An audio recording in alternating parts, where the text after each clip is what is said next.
Ok, nessa aula então a gente vai falar um pouco sobre a criptografia, o uso do MD5 e questões de segurança do PAF, né? Nessa aula a gente vai consultar um roteiro e pela primeira vez, né, a gente vai consultar o roteiro, mas não será a nossa última vez de consulta a esse roteiro, o roteiro do PAF. Então para isso eu vou consultar aqui o caixa, que é o nosso formulário principal.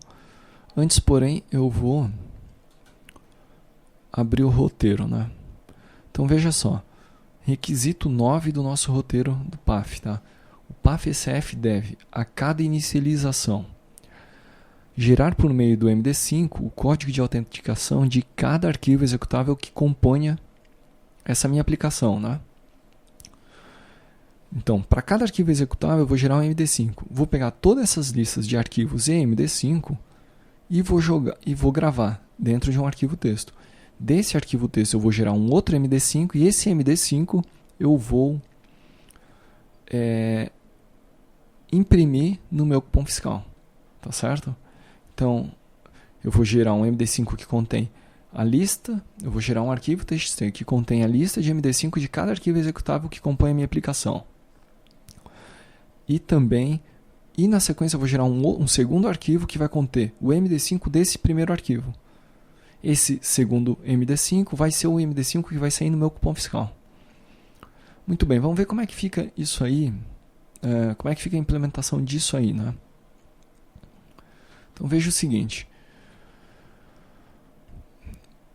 o meu form principal, que é o caixa, né? Inicialmente ele solicita uma instância da minha caixa de negócio, que é quem processa minhas regras de negócio.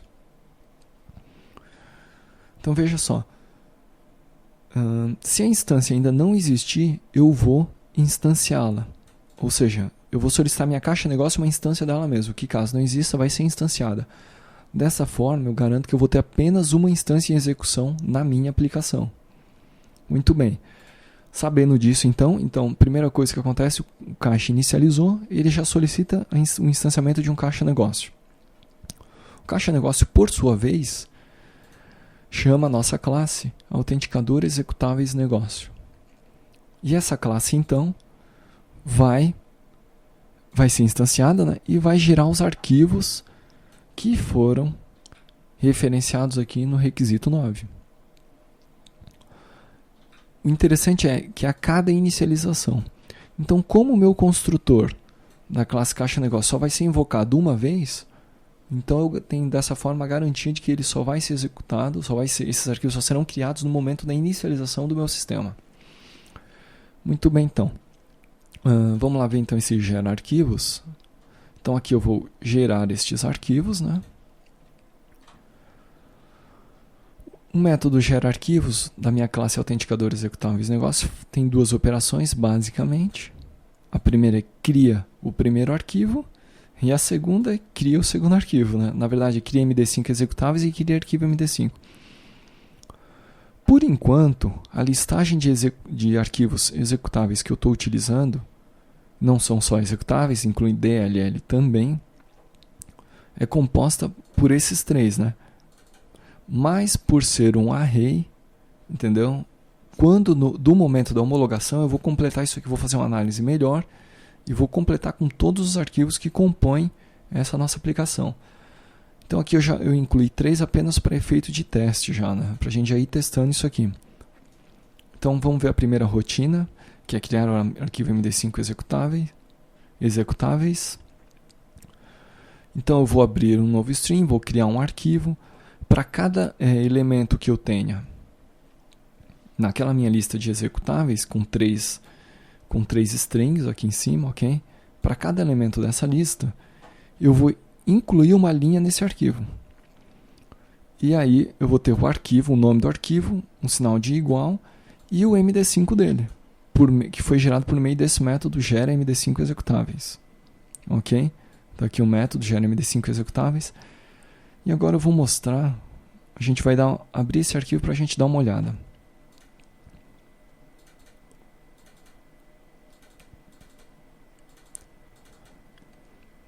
Então eu tenho aqui o arquivo MD5 executáveis, Veja que ele foi criado hoje.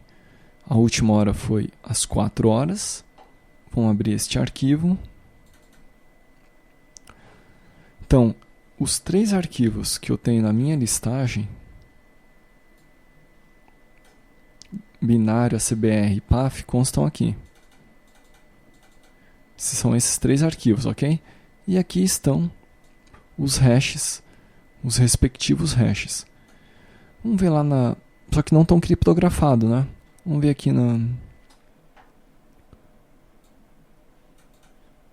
Vamos ver aqui se gera um arquivo contendo a lista e seus respectivos códigos. Gerar arquivo de código de autenticação do arquivo TXT. Ok, ó. Observe que esse arquivo não precisa ser criptografado, ele não faz referência à criptografia. Já o segundo arquivo tem que ser criptografado. Muito bem. Então, gerei o primeiro arquivo, que é esse arquivo aqui. E agora, vamos continuar lá no nosso código. Eu vou criar meu segundo arquivo, que é o arquivo MD5, que vai ser o MD5 impresso no meu cupom fiscal. Mesmo processo, eu abro um novo arquivo, escrevo uma linha nele, onde eu vou criptografar o MD5 desse arquivo aqui. MD5 executáveis, ok? Vamos dar uma olhada. Essa função a gente já viu, né? Gera MD5. Vamos dar uma olhada aqui na função criptografa. Essa função aqui, obviamente, é uma função que eu pesquisei rapidamente na internet e encontrei. Todo mundo que for usar nossa aplicação tem que mudar isso aqui, né? Porque vai ter que... A mudança pode ser até simples, né? Adicionando um ruído aqui no meio, misturando as strings, qualquer coisa. E depois tem que alterar a função que decriptografa também. Mas então essa nossa função de criptografia, ela é chamada quando eu crio meu arquivo MD5, ok? Então, chamei a função criptografa em cima da nossa função MD5 executáveis. E como é que ficou esse arquivo? Esse arquivo, que é este arquivo aqui, observe. Então, isso aqui já é o valor criptografado, né? Pode reparar que esse valor aqui não é o valor... Esse valor aqui não é o valor que vai ser impresso no cupom fiscal, porque ele está criptografado. Então tá, essa daí então é a geração desse nosso arquivo, MD5, né? A gente vai executar a aplicação. Vamos ver aqui, ó, a hora está 16 horas, né? Do dia 3, vamos ver aqui. São 16h21. Eu vou executar a aplicação e ele vai ter que atualizar estes arquivos. A gente já pode olhar. Nesse momento já deve ter sido atualizado. Então observe aqui, ó, as novas horas, né? Os 2 arquivos foram gerados novamente. Tá ok? Muito bem, então aqui eu vou cancelar e sair. Então aqui nosso arquivo foi gerado no momento da inicialização do sistema. E ainda existe uma outra conferência. Vamos voltar lá para o requisito. Vamos procurar por cripto novamente. Requisito 22 é a questão do ECF autorizado, tá? Então vamos dar uma lida rápida. O PAF-ECF, o nosso aplicativo, deve garantir que será utilizado com o ECF cujo pedido de autorização de uso tenha cumprido a legislação da unidade, etc, etc, etc. Então, entre outros itens, tem o item 4 que, ao ser inicializado e ao enviar ao ECF comando para abertura de cupom fiscal, comparar o número de fabricação do ECF conectado neste momento com o número de fabricação do ECF autorizado para uso fiscal no estabelecimento, cadastrado em arquivo auxiliar criptografado. Ou seja, eu vou ter um arquivo auxiliar criptografado e esse arquivo que está criptografado, ele vai armazenar o hash feito em cima do número de fabricação do ECF autorizado, tá certo? Então, no nosso caso aqui, o arquivo é esse arquivo aqui, ECF autorizado, e aqui dentro, então, ele está dizendo que deu Estou atualizando aqui meu log do meu PAF. Aqui é o ECF autorizado. Então esse valor aqui é o hash do ECF que foi autorizado a ser utilizado com a minha aplicação. Esse aqui é o hash... Não, desculpa, esse não é o hash. Esse aí é o hash criptografado, né? Não é o MD5, esse é o MD5 criptografado. Eu fiz essa criptografia em cima do quê? Eu fiz essa criptografia em cima do número de série desse emulador aqui. Do emulador. Então eu tenho uma função aqui no ACBR em que eu chamo o número de série e aí eu gerei a criptografia. Nessa minha classe autenticador executável esse negócio, eu tenho esse método, eu tenho um outro método aqui que gera ECF autorizado, só para teste, entendeu? Então eu tenho, deixa eu ver aqui, verifica, exatamente, ó. Não, aqui eu estou fazendo a verificação, vamos ver se ainda tem esse método, se eu tirei. Aqui eu crio esse método aqui, na verdade, quando a gente for... quando você for comercializar, isso aqui eu coloquei só para teste. Então, eu criei meu arquivo ECF autorizado a partir do número de série que entra como parâmetro, né? Então, gerou o MD5 desse número de série e estou criptografando e armazenando essa linha nesse arquivo aqui. Ok? Em que momento que eu estou chamando estou fazendo essa verificação? Um dos momentos que eu faço essa verificação, então, é exatamente aqui no load da minha aplicação, no momento da ativação do meu caixa. Esse é um dos momentos que essa verificação tem que ser feita.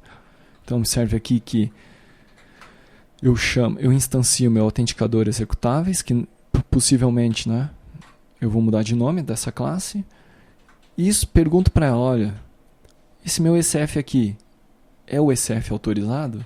E aí eu pego o número de série do meu ECF e passo como parâmetro. Então o ACBR ECF manda o número de série e aí ele vai lá, abre o arquivo ECF autorizado. Esse arquivo não é gerado a todo momento, ele só é gerado uma única vez pela software house. Decriptografa o valor que está armazenado nesse nosso arquivo, que eu fechei já, né? Mas ele vai decriptografar esse valor aqui. Na sequência vai girar o MD5 desse número de série e vai fazer um teste muito simples aqui. Vai perguntar se é equals, né? Se for verdadeiro, continua. Se for errado, ele vai mandar mensagem. Não foi possível ativar o caixa. Ok? E aí vai mandar a consideração aqui, a mensagem complemento, que não foi possível ativar o caixa.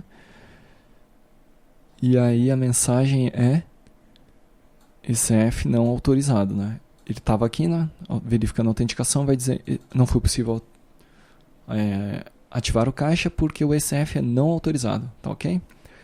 Então, desta forma, a gente atende essa demanda de requisitos. E ainda falta mais uma questão relacionada a esses requisitos, que é armazenamento de outros valores que não está implementado ainda, mas que vão ser implementados nas próximas versões desse PAF-ECF, que vão estar disponíveis lá no EAD, como a questão de totalizador geral e outras mais relacionadas à criptografia. Mas a gente já tem o esqueleto para fazer isso pronto. Tá ok? Então aqui está nosso método. Depois eu sugiro que você dê uma olhada aqui para ver como é que está funcionando esse processo aqui no momento da inicialização. Uma outra questão que eu lembrei, eu vou aproveitar já e mostrar, vou pegar aqui o encerramento do cupom, né? Então lá no momento do encerramento do cupom, observe aqui, ó, na linha observação. Então eu tenho um método aqui, encerra cupom processa, tá ok? Que a gente vai ver quando a gente for falar mais para frente de encerramento de cupom, a gente vai ver esse método aqui novamente. E aí eu vou falar de algumas coisas e não vou tocar nesse assunto, mas a gente já está vendo que no momento do encerramento eu chamo o meu autenticador aqui e solicito para ele o hash. E veja só. O getHash então vai fazer o quê? Vai abrir o meu arquivo MD5, aquele lá que contém um MD5 criptografado, e vai imprimir no rodapé, vai decriptografar e vai imprimir esse MD5 no rodapé do meu cupom fiscal no momento de fechar ele. Eu pego essa observação e jogo aqui. E essa observação, entre outras coisas, contém o hash do meu SF. Tá ok? Agora sim, então eu vou encerrar essa aula sobre as questões de segurança, e até a próxima.